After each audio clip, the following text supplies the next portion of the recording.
রহমান বিশ্বাস করে, বাংলাদেশি সকল সাধারণ মানুষ বিশ্বাস করে।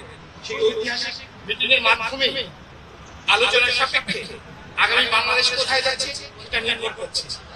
আমরা বিশ্বাস করি এবং আমরা জানি, কত প্রাণীভাবে বিশ্বাস করি আমাদের নেতা বাংলাদেশের জন্য যেটা কল্যাণকর, দেশের জন্য যেটা কল্যাণকর, গণতন্ত্রের জন্য যেটা কল্যাণকর, আগামী বাংলাদেশ সুন্দর হওয়ার জন্য যেটা কল্যাণকর, সেই ডিসিশনই আমাদের নেতা পৌঁছেছে। বিভিন্ন পর্যায়ের নেতৃবৃন্দ উপস্থিত আছেন।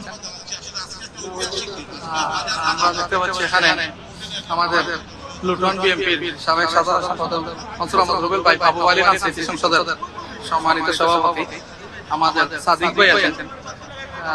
সাদিক ভাই বৈঠক চলছে। সাদিক ভাই, আজকের এই বৈঠক নিয়ে সংক্ষিপ্ত আকারে কিছু বলবেন। ধন্যবাদ। প্রথমে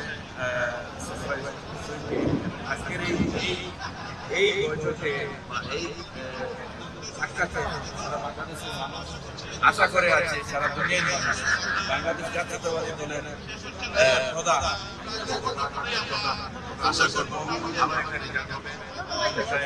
জায়গায় বসছেন, আমরা শুধু সকাল থেকে এখানে আসছি এবং শেষ হওয়ার আগ পর্যন্ত এখানে থাকবো। ধন্যবাদ যারা আজকে এই লাইভের মাধ্যমে যারা দেখছেন আমাদেরকে। ধন্যবাদ ভাই। আব্দুল ভাই,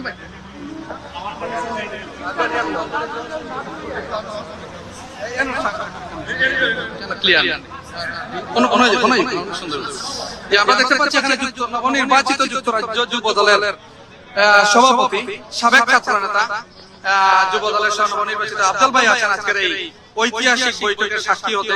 আমরা আফজল ভাইয়ের কাছ থেকে শুনবো আজকের এই বৈঠক নিয়ে। শুভেচ্ছা জানানো অনুষ্ঠানটি লাইভ করার জন্য।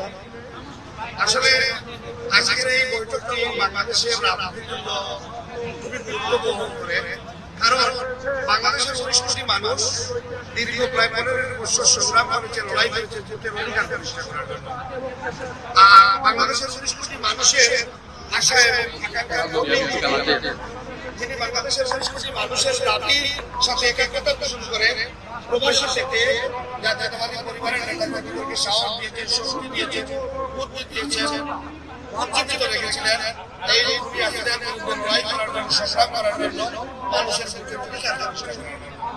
আমরা মনে প্রাণে বিশ্বাস করি আজকের এই বৈঠকটি অত্যন্ত সুন্দরভাবে পরিসমাপ্তি হবে এবং বাংলাদেশের 19 কোটি মানুষ প্রিয় নেতা দেশনায়ক জনাব তারেক রহমানের দিকে তাকিয়ে আছে। উনি দাবি রেখেছেন ডিসেম্বরের মধ্যে নির্বাচন। বাংলাদেশের 19 কোটি মানুষ চায় ডিসেম্বরের মধ্যে নির্বাচন বাংলাদেশে অনুষ্ঠিত হোক।